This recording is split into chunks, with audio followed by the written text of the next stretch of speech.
Oke, assalamualaikum warahmatullahi wabarakatuh. Selamat pagi, salam sejahtera untuk kita semua.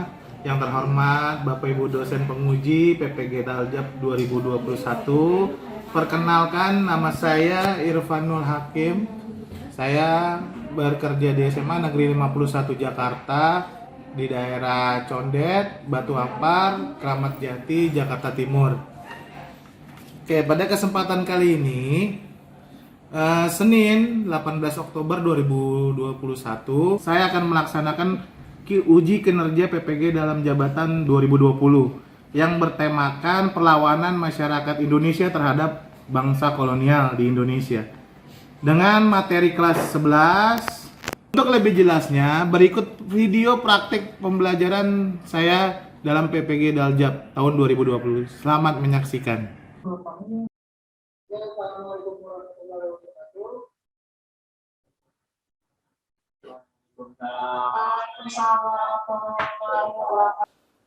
Oke, assalamualaikum warahmatullahi wabarakatuh. Waalaikumsalam. Waalaikumsalam warahmatullahi wabarakatuh. Ya, selamat pagi, salam sejahtera untuk kita semua. Luar biasa ya, terima kasih untuk kehadiran kalian yang sudah hadir dalam kelas sejarah hari ini, tanggal 18 Oktober 2021. Oke, kita berdoa dulu sesuai keyakinan dan kepercayaan kita masing-masing. Berdoa dimulai.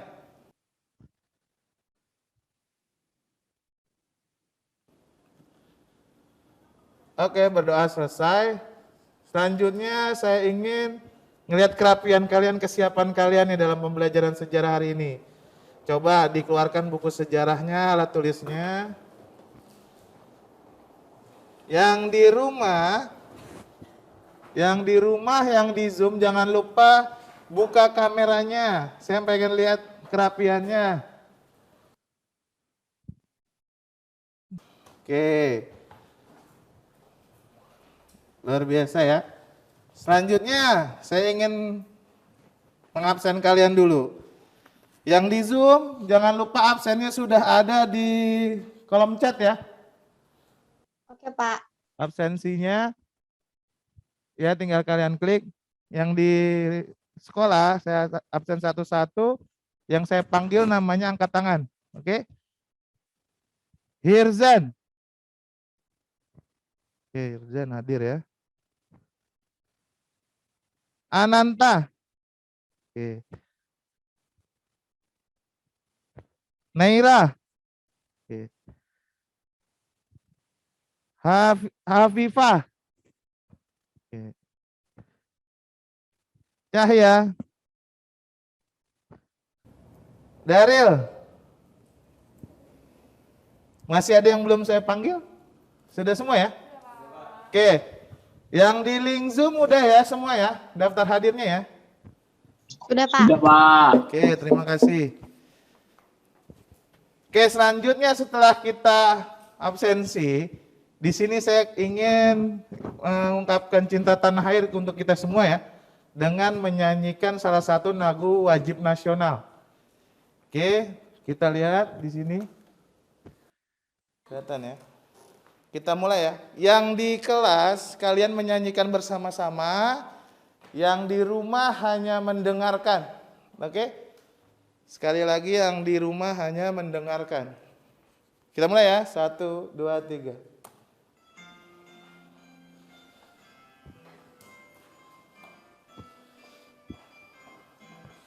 Sorak-sorak bergembira, bergembira semua.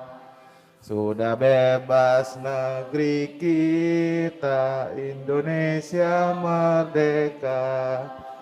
Indonesia merdeka, Republik Indonesia, itulah milik kita untuk selama-lamanya.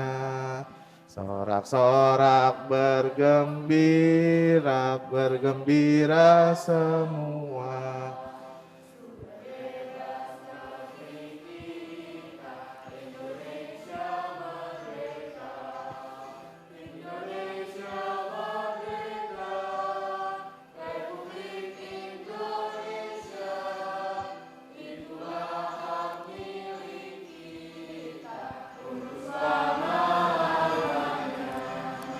Oke, luar biasa, tepuk tangan dong untuk kita semua.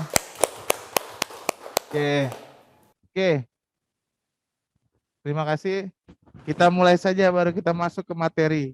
Nah, materi kita sesuai dengan lagu nasional yang sudah kita nyanyikan tadi bersama, yaitu adalah namanya perjuangan ya. Dengan kita sudah bebas dari namanya penjajahan, adalah lagu namanya Sorak-Sorak Bergembira. Makanya kita harus mengingat lagu tersebut. Ya, di sini sesuai dengan lagu yang sudah kita nyanyikan, materinya mengenai perlawanan. Coba di sini sebelum kita masuk materi ke perlawanan, ada yang tahu nggak materi sebelumnya kita apa? Imperialisme, kolonialisme. Dengan terjadinya imperialisme kolonialisme Belanda di Indonesia, terjadilah perlawanan terhadap bangsa kolonial. Nah, itu dia materi kita selanjutnya. Oke, next ya. Oke, tujuan kita adalah setelah kita mengenal namanya perlawanan bangsa Barat, perlawanan bangsa Indonesia terhadap kolonialisme Barat di Indonesia, kita tahu bagaimana sih perlawanannya pada saat itu, seperti itu ya. Terus selanjutnya setelah melaksanakan proses pembelajaran, kita harus terus menggali bagaimana sebagai masyarakat Indonesia yang paham tentang perlawanan itu sendiri berbicara dengan namanya ketidakadilan. Jadi kalian harus lebih lebih peka terhadap ketidakadilan yang ada di bangsa Indonesia saat ini. Setelah kita mempelajari namanya perlawanan. Bukan berarti kita harus melawan pemerintah, bukan. Yang kita lawan adalah ketidakadilannya. Paham tidak maksudnya? Jelas ya? Itu dia tujuan kita pembelajaran perlawanan saat ini. Oke. Penilaian ini saya ambil nanti ada nilai sikap. Nilai sikap saya berikan tadi setelah saya mengobservasi kalian semua dalam kerja kelompok, ya, dalam diskusi, dalam tanya jawab. Itu nilai sikap. Nah, ada namanya nilai keterampilan. Nah, menggunakan PowerPoint kalian, ada yang secara langsung menggunakan LKPD-nya, itu akan saya nilai otentiknya. Terus ada namanya pengetahuan, bertanya, yang menjawab, seperti itu. Oke? Oke, jelas ya? Oke. Selanjutnya, sebelum kita masuk lebih jauh tentang perlawanan. Mengapa terjadi perlawanan di berbagai daerah? Ada yang tahu di sini? Ada yang tahu? Di Zoom? Di Zoom? Karena itu Pak, adanya bangsa Barat yang ingin Karena ada bangsa Barat yang ingin apa? menguasai perdagangan Pak. Yang Atau sumber ingin daya alam. menguasai perdagangan. Seperti? Misal Portugis ingin menguasai perdagangan yang di Aceh. Misalkan Portugis yang ingin menguasai perdagangan di Aceh. Ya Pak, tapi itu sih Pak. Maaf Pak kalau salah Pak. Ya, nggak apa-apa. Tapi di situ memang Portugis ingin menguasai juga ya. Makanya kalau kita belajar perdagangan, ya, waktu Barat itu udah menguasai di Selat Malaka, makanya penyebaran Islam itu di pesisir pantai Sumatera baru di Jawa, nggak lewat tengah dia, bener nggak? Karena diblokade oleh bangsa Eropa yang notabene-nya adalah rival dari bangsa Eropa, ya kan? Kita kelas 10 tuh, kenapa kok penyebaran Islam dari pesisir tepi pantai Sumatera baru ke Jawa? Nggak langsung Selat Malaka, ke Sulawesi, ke Kalimantan, benar tidak? Kan lewat tengah ya, ada Selat Malaka di situ, lebih dekat malah. Malah dia melalui pesisir Pulau Sumatera, ya itu karena diblokade. Mereka udah dikuasai oleh bangsa Eropa yang pada saat itu saingan.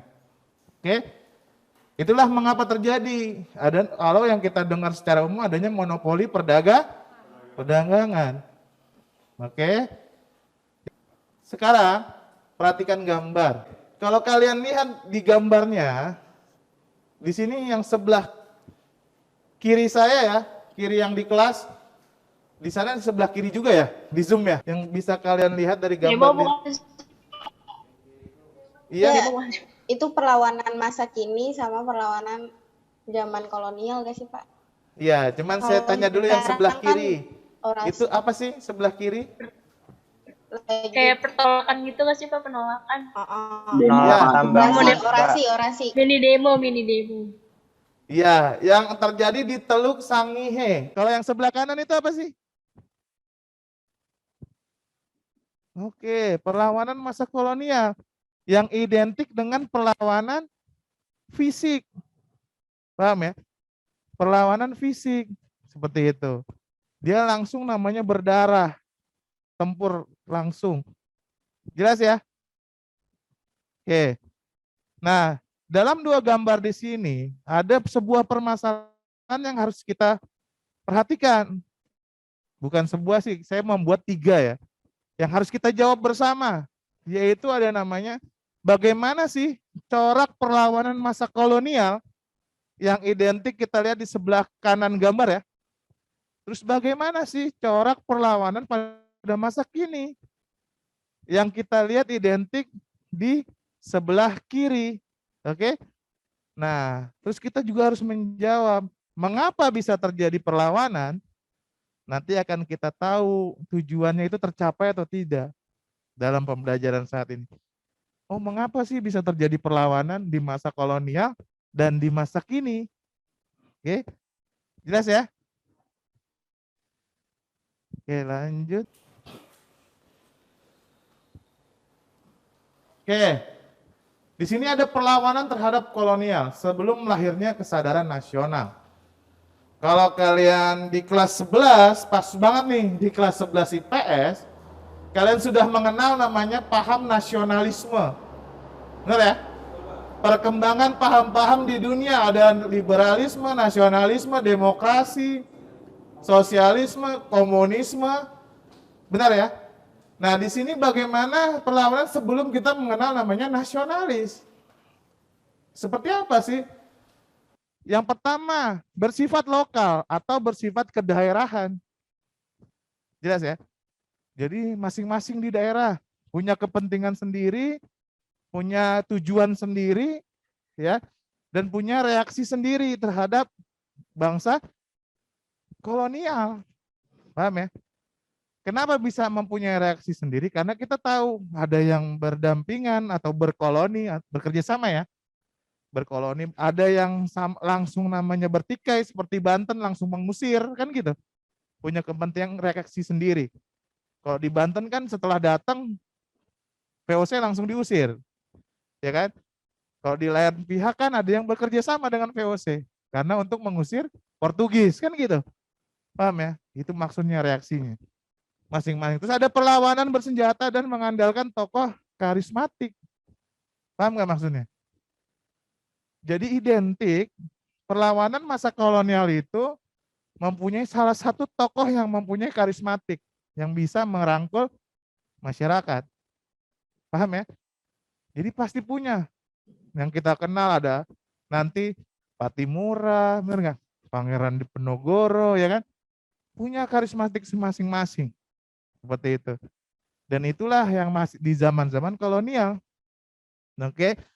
Selanjutnya ada perlawanan mengandalkan kekuatan senjata. Biasanya mengandalkan senjata tradisional. Ya, sudah menggunakan senjata, tapi masih tradisional. Tapi dalam perkembangannya nanti sudah mulai namanya menggunakan misiu. Ya. Senjata api yang menggunakan misiu. Paham ya? Walaupun sederhana yang mematikan juga di zamannya. Seperti itu. Walaupun masih ada tombak, pedang, dan yang lain, berkuda, ya kan? Di situ udah ada misio dan sudah ada berkembang namanya meriam. Ya, kita tahu sendiri kan sebelumnya di awal ya, kolonialis imperialisme ada latar belakangnya kejatuhan Konstantin. Kita tahu jatuhnya Konstantin dibuat namanya sejarah dunia tuh. Meriam terbesar di dunia, benar tidak? Nah, itu sudah berkembang dengan menggunakan misiu dan sampai dirubuhkan, ya kan? Nah, itu udah berkembang di saat ini. Walaupun masih senjatanya mengandalkan tradisional, identik dengan Indonesia dengan tradisional ya. Tapi Eropa sudah menggunakan misiu. Dan itulah salah satunya mengapa kita berkali-kali kalah dalam Perlawanan, kita masih tradisional sekali, masih gunain pedang, ya kan? Seperti itu. Masih menggunakan tombak, dia menggunakan misiu, ya kan? Dan yang lain. Jelas ya? Oke. Adanya politik pecah belah, divide and impera. Nah, dengar ya. Politik adu domba. Nah, ini kita sering dengar di SMP juga ya. Dibuat Belanda di Kepulauan Jawa. Mataram dibagi menjadi dua. Pakubuwono, Hamengkubuwono. Nah, dengar ya. Kesunanan Surakarta dengan Yogyakarta. Paham ya? Oke, lanjut. Nah, di sini perlawanan terhadap Belanda. Dalam perlawanan terhadap Belanda, saya ingin kalian mengkaji sendiri dari beberapa tokoh yang ada di depan. Nanti akan saya berikan LKPD-nya. Kalian juga harus membuat kelompok. Ya. Kelompok di sini saya bagi menjadi dua. Yang ada di Zoom di rumah, ada yang di kelas. Yang Zoom di rumah, kalian membuat dua kelompok. Ya, kelompok. Dan yang kelompok di kelas, kalian membuat 4 kelompok. Jadi ada 6 kelompok di sini. Jelas? Oke, setelah kalian membagi menjadi kelompok-kelompok, 6 kelompok ya. Kalau yang di Zoom kalian 2 kelompok, yang di kelas kalian 4 kelompok, kalian boleh mencari informasi sebanyak-banyaknya menggunakan Google. HP-nya boleh digunakan, menggunakan artikel-artikel yang ada. Jangan menggunakan namanya apa? Yang nggak boleh dalam internet kita mencari informasi di Wikipedia. Wikipedia, Pak. Brandly. Wikipedia, oke? Karena adik saya juga bisa nulis di Wikipedia itu, oke? Tinggal kolom edit doang, ya. Jangan dipakai Wikipedia. Yang lain boleh berupa artikel, web-web yang jelas ada penulisnya si A, si B, si C. Oke? Silakan kalian kerja dengan kelompoknya masing-masing. Halo, ini kelompok berapa ya? Kelompok 5, Pak. Kelompok 5. Oke, kelompok 5 materinya tentang apa ini? Perlawanan Kafuk Umar. Nah, ya, di Aceh, Pak. Wih, luar biasa Aceh ini ya. Oke, di situ kalau kalian lihat di LKPD yang sudah saya berikan linknya, ya, di situ ada 4 bagian ya. Kalian isi secara bersama-sama dengan kelompoknya. Dan di bawah itu kalian buat namanya pertanyaan. Ada pertanyaan scaffolding ya. Oke. Ya, Di Pak. situ kalian harus isi kalian harus buat ya pertanyaan scaffoldingnya itu untuk apa gunanya? Nanti kalian tanyakan kepada audiens yang sedang mendengarkan kalian presentasi. Jadi biar terjadi interaksi dua arah antara presentator dan interaksi. Kalau berupa PPT kan dulu harus buat namanya games, ingat ya. Kalau sekarang di situ ada sebuah pertanyaan scaffolding yang nantinya akan ditanyakan kepada peserta didik. Oke? Oke, Ya, Pak. Pak. Siap. Ada lagi pertanyaan nggak untuk kelompok tentang materi yang kalian dapat? Sudah, Pak. Aman, Pak, Sudah. materinya. Oke, saya lanjut ke kelompok berikutnya ya. Oke, Pak. Baik, Pak. Nanti jangan lupa kalian itu dipresentasikan selama 5 menit ya. Oke, siap. Siap, Oke. Pak. Yo, saya pindah ruangan dulu ke breakout yang satunya. Halo. Halo, Pak. Oke, halo. Ini kelompok berapa? Kelompok 6, Pak. Kelompok 6 ya? Kelompok 6. Nah, Iya. materinya tentang apa Pak, untuk kelompok 6? I Gusti. Halo. Puputan. I Gusti I Gusti Ketut. Lantik ya. Oke. Nanti di situ, di dalam LKPD yang sudah saya berikan linknya, kan ada 4 bagian ya. Nanti 4 bagiannya kalian kerjakan secara bersama-sama ya. Nanti dipresentasikan dalam Udah, Pak. waktu 5 menit nanti ya. Udah. Sudah, wah luar biasa sampai dibuat PPT ya. Luar biasa. Oh, iya, pakai Oke, Canva. mantap sekali kelompok 6 ini ya. Wah, ini luar biasa ini. Nah, selanjutnya nanti kalian presentasi harus dalam waktu 5 menit. Oke? Oke, Ada Pak. pertanyaan nggak untuk materi? Kan tadi kalau di LKPD-nya itu kan cuma isinya doang tuh Pak, apa pertanyaan-pertanyaan dari Bapak. Kalau kita susun jadi PPT kayak gini nggak apa-apa kan? Nggak apa-apa, bagus, kreatif ya. Di sini kan nanti ada penilaian, ada namanya kan ada keterampilan, ada sikap, ada pengetahuan ya. Iya, ini bisa dapat nilai tambah untuk namanya keterampilannya. Oke? Berarti Oke, luar Kak. biasa ya. Tanpa diinformasikan untuk bikin PPT, kalian udah bikin PPT-nya. Ini dia Oke. dibutuhkan ini anak-anak sekarang seperti ini nih. Jadi kreatif, inisiatif.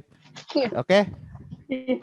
Terima kasih untuk kelompok ya. Tetap Oke, semangat. Pak. Saya mau lanjut kelompok yang di kelas untuk koordinasi. Oke, Oke. Pak. Baik, Pak. Oke. Ini kelompok berapa? Kelompok 3, Oke, tentang apa materinya? perlawanan Imam Bonjol. Wah, Imam Bonjol ya. Ya, Gimana, sudah dibagi-bagi permasalahannya? udah Pak. Ada berapa itu? Ada 4. Ada 4 ya. Ada apa aja 4? Yang pertama itu ada latar belakang perlawanan Imam Bonjol. Yang kedua ada strategi yang digunakan Imam Bonjol dalam melawan Belanda.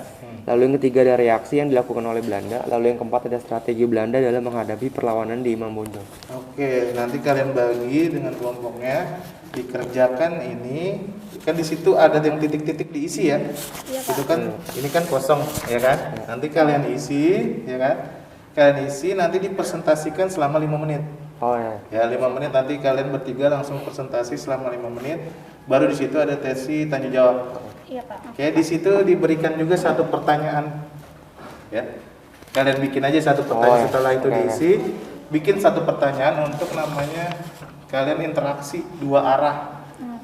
Si presentator dengan audiens. Kadang kan nggak ada interaksi ya. Nah, kita gunakan namanya pertanyaan ya. Kalian buat satu aja buat biar ada terjadi interaksi. Oke? Oke Pak. Jelas? Jelas. Ini kelompok berapa? Satu. Kelompok 1. Tentang apa kelompok 1? Patimura. Patimura ya. Oke, Patimura. Di sini kan ada 4 pertanyaan ya. Yang harus kalian isi dengan kelompoknya. Setelah diisi kalian presentasikan dalam waktu 5 menit. Maju semua ke depan 5 menit. Dan jangan lupa bikin satu pertanyaan. Gunanya apa satu pertanyaan? Agar terjadi interaksi antara presentator dengan audiens. Jadi terjadi interaksi dua arah. Seperti games lah. Satu aja. Oke. Baik, Pak. Ada pertanyaan nggak untuk materi? Jelas. Oke, terima kasih ya. Silakan dikerjakan secara. Ini siapa? Itu ada namanya. Ada namanya. Itu ya, alligator anonim. Hai guys. Hai, guys. Itu Dias ya? Bukan. Iya, berarti Dias itu yang Bukan. ya. Iya, Godeng. Ya. Ini latar belakang siapa tuh? Berapa? Itu Blobfish. Yang barusan ngetik siapa? Blobfish. Ini aku guys. Ini aku. Nih, yang strategi aku. Gue yang mana? Lele ya? Berarti aku reaksi yang dilakukan oleh Belanda ya? Enggak, aku latar belakang. Apa ini alligator itu? Gua latar belakang. Latar belakangnya itu nggak sih hak tawon yang itu pas Iya, hak tawon itu. Yang kemarin ada di classroom. Latar belakang Belanda tidak setuju ya?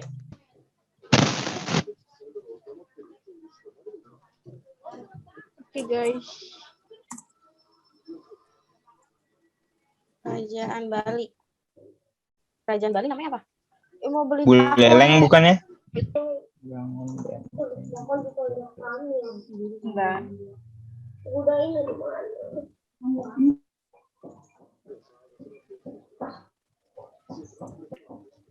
Apalagi ya? Ya.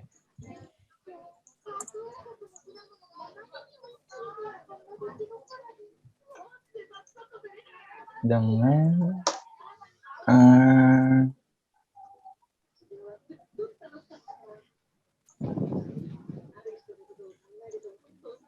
Guys, aku kembali. Anda tidak terima atas hukum adat. Nah ini, jadi kita ini pertama tuh kita bakal bahas tentang ciri-cirinya nih, ciri-ciri si Tengku Umar, perlawanannya kayak gimana.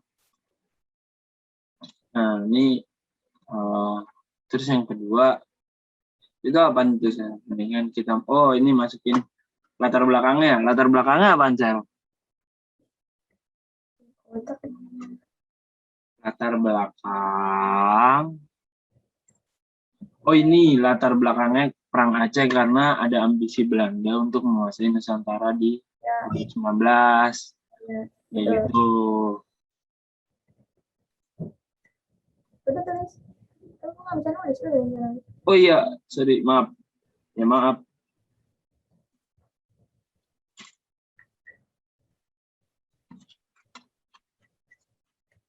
Ke belakang. Apaan sih latar belakangnya? Ini latar belakang perlawanan Tengku Umar. Iya, Oke, ini kan jadi ada 4 bagian. Nah, yang latar belakang pertama itu yang dicari sama Helda. Terus strategi yang digunakan itu sama Cahya. Yang reaksi sama Naira. Nanti yang strategi Belanda itu kita cari bareng-bareng aja ya berarti. Iya. Jadi kita ada tugas ada 4, cari ini 4. Afifah nanti ini ya nomor 1, latar belakang perlawanan Imam Bonjol. Naira lu cari strategi yang digunakan Imam Bonjol dalam melawan Belanda. Ntar gue nyari yang reaksi dilakukan oleh Belanda. Nah untuk nomor 4 nanti aja kita kerjain yang 3 ini. Jadi sebelum mulai tulisan. Jadi tadi ada 4 yang kita harus cari. Pertama latar belakang perlawanan, kedua strategi yang digunakan, yang ketiga reaksi yang dilakukan oleh Belanda, 4 strategi Belanda. Ntar paling gue nyari yang latar belakang lu gimana? Palingan kalau gue strategi aja sih. Terus sisanya udah. Terus cari aja di buku ada. Habis itu berarti nanti dicatat ya, dimasukin ke APD-nya. Kan kita bakal nyari Patimura kan. Nah, kita nyari latar belakangan dulu. Nah, terus strategi. Terus habis itu kita cari dulu reaksi dari Belandanya, reaksi oleh Belanda.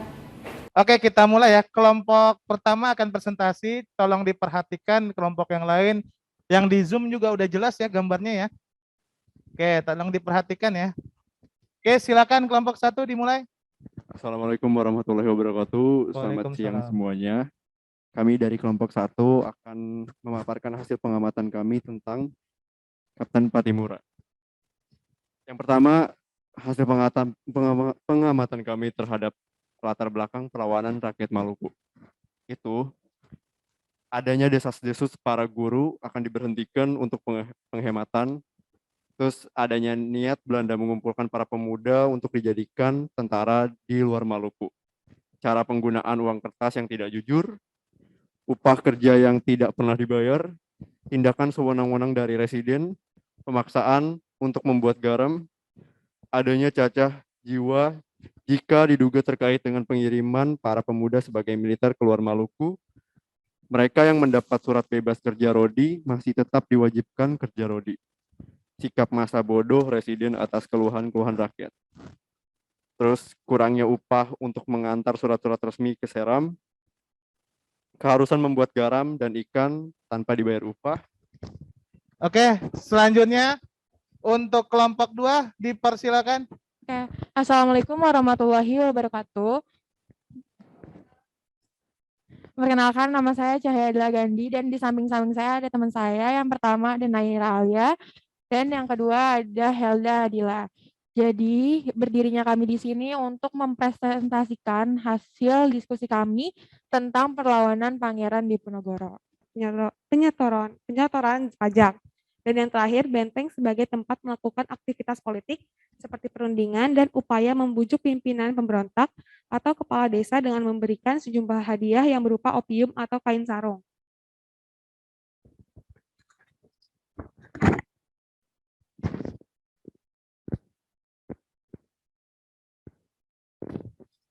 Oke, itu dia hasil diskusi kelompok kami. Lalu kelompok kami ingin menanyakan kepada teman-teman semua, kepada audiens, yaitu seberapa besar peran Diponegoro yang berani melawan kolonialisme Belanda di Indonesia? Jelaskan. Tanyain tuh, seberapa besar?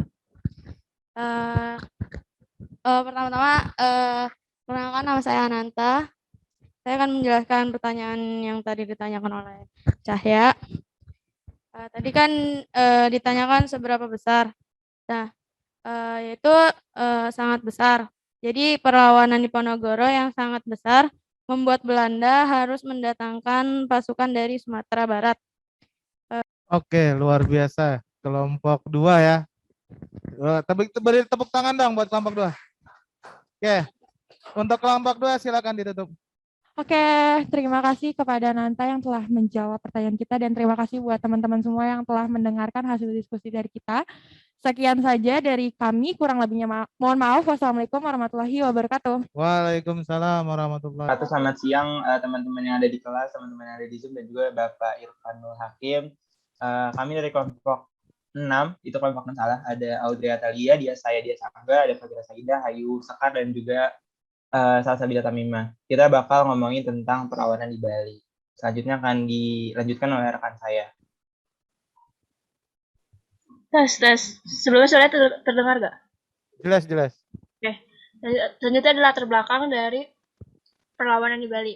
Latar belakang yang terjadi atau latar belakangnya adalah karena adanya perampasan kapal-kapal Belanda oleh orang Bali.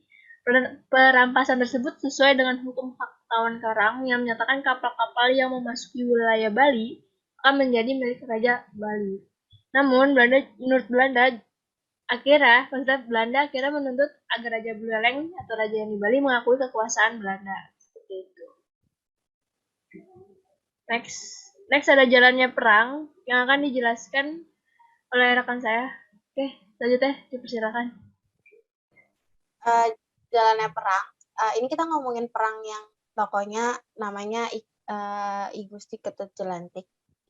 Nah, pada tanggal 27 Juni 1846 terjadilah pertempuran antara pasukan Buleleng dan tentara Belanda. Pasukan Buleleng kalah sehingga pada 29 Juni 1846 Buleleng jatuh ke tangan Belanda. Tapi sebelum meletusnya pertempuran antara Belanda dan Buleleng, sebenarnya orang Belanda udah kayak pengen punya perjanjian gitu. Terus tapi karena hukum adat di sana mengharuskan hukum adat di sana ada hak tawan Karang, jadi orang Balinya nggak terima sama kemauan Belanda gitu, jadi meletuslah perang ini gitu kan. Terus akibat kekalahan tersebut Raja Buleleng si Pati Jelantik mengungsi ke Jagaraga gitu kan. Terus dalam pengungsiannya Pati Jelantik atau I Gusti Ketut Jelantik menyusun strategi untuk melawan kekuasaan Belanda karena dia nggak mau kalah lagi perang lawan Belanda. Terus Pati Jelantik dan pasukan Buleleng membangun benteng di Jagaraga.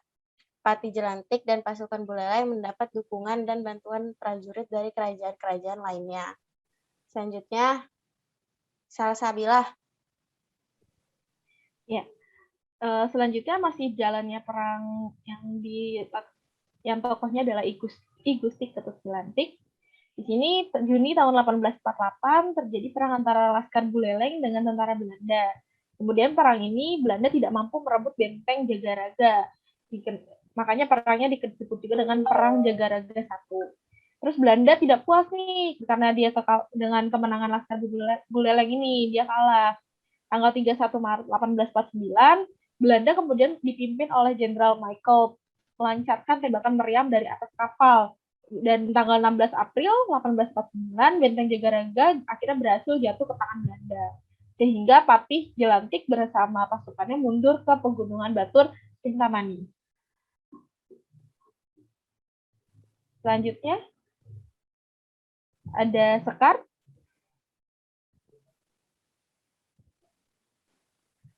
Ya. Nah, ada yang tahu nggak nih siapa nama tokoh perlawanan di Bali? Menjawab jawabannya I Gusti Ketut Jelantik. Iya betul. Iya.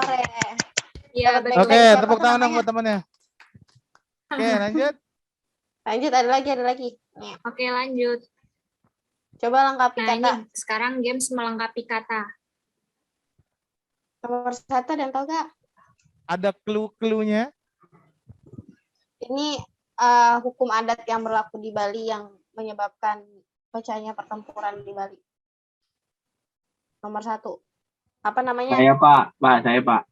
Ya silakan. Winario. Tawan Karang bukan Pak Kira? Ini 3 hurufnya apa nih? Ini belum lo sebut nih. Oke, lanjut. Lanjut, ada lagi. Nih, Oke, lanjut. coba lengkapi Nah, kata. ini sekarang games melengkapi kata. Nomor 1 ada yang tahu gak? Ada clue-cluenya. Ini hukum adat yang berlaku di Bali yang menyebabkan pecahnya pertempuran di Bali. Nomor 1. Apa namanya? Saya Pak, saya Pak. Ya, silakan. Winario. Tawan Karang bukan Pak Kira. Ya, nomor 2. Ada yang mau jawab gak? Ada yang bisa jawab? Cluenya pemimpin perang. Lantik. Siapa itu? Saya yang tadi. Oh, oke. 3. Cluenya tempat I Gusti Ketujulantik melarikan diri. Jaga raga. Siapa itu? Ya. Yang tadi. Siapa tadi yang jawab? Namanya siapa? Daryl. Oh, Daryl. Oke, makasih ya, Daryl. Oke, terima kasih Daryl. Oke, tepuk tangan dong buat Daryl. Ya, ada lagi? Ya, sudah cukup sekian presentasi dari kelompok 6. Kurang lebihnya mohon maaf. Wassalamualaikum warahmatullahi wabarakatuh. Waalaikumsalam warahmatullahi wabarakatuh. Tepuk tangan dong buat kelompok 6. Oke, luar biasa ya untuk pertemuan kita kali ini. Sebelum kita akhiri materi kita, ada yang harus kita jelaskan berbicara permasalahan kita di awal setelah kita melaksanakan pembelajaran kita hari ini. Yaitu ada 3 permasalahan tadi berbicara bagaimana sih corak perlawanan pada masa kolonial. Ada yang bisa jawab? Masih sifatnya kedaerahan Pak. Oke, silakan Winario. Sifatnya masih kedaerahan Pak. Oke, corak perlawanan pada masa kolonial yang pertama sifatnya kedaerahan. Oke, ada lagi? Saya Pak. Ya, silakan. Tidak terorganisir dengan baik. Tidak terorganisir dengan baik karena belum mengenal namanya tata cara perang ya. Iya. Oke, apa lagi? Silakan. Yang di rumah, yang di sekolah dulu ya. Yang di rumah sudah cukup ya. Oke, silakan. Itunya apa namanya mic-nya? Mementingkan perjuangan fisik atau senjata. Mementingkan? Perjuangan fisik atau senjata. Perjuangan fisik atau senjata. Oke, ada lagi? Selanjutnya pertanyaan kedua. Di sini kita harus menjawab bagaimana sih perlawanan masyarakat pada saat ini. Ada yang mau menjawab? Yang di Saya, Zoom? Pak. Oh, ya. Oke, silakan Audrey. Audrey. Menurut saya sekarang perangnya pakai media Pak atau teknologi gitu loh Pak. Oke. Perlawanannya. Luar biasa ya, melalui medsos ya. Saat ini perlawanan itu mulai namanya cybercrime ya. Sekarang ya. Yang udah luar biasanya. Jelas ya, kalau tangan dong buat kelompok yang di rumah. Luar biasa pertemuan kita hari ini. Sebelum kita tutup pertemuan kali ini, saya ingin beritahu dulu informasi bahwa pertemuan berikutnya, setelah kita mengenal namanya perlawanan di masa Hindia Belanda, kita akan mengenal namanya zaman bergerak. Paham tidak? Atau disebut namanya masa pergerakan nasional. Ya, di mana yang tadinya kedaerahan, kita sudah mengenal keorganisasian. Seperti berjuang melalui wadah organisasi yang kita kenal nanti namanya zaman bergerak, zaman pergerakan. Seperti itu. Oke, untuk pertemuan selanjutnya saya harap kalian sudah baca materinya seperti biasa. Ke classroom kita diskusi bersama dulu, berbicara materinya. Ada yang kurang jelas ditanyakan seperti itu ya. Oke, untuk pertemuan hari ini lebih kurangnya mohon maaf. Assalamualaikum warahmatullahi wabarakatuh.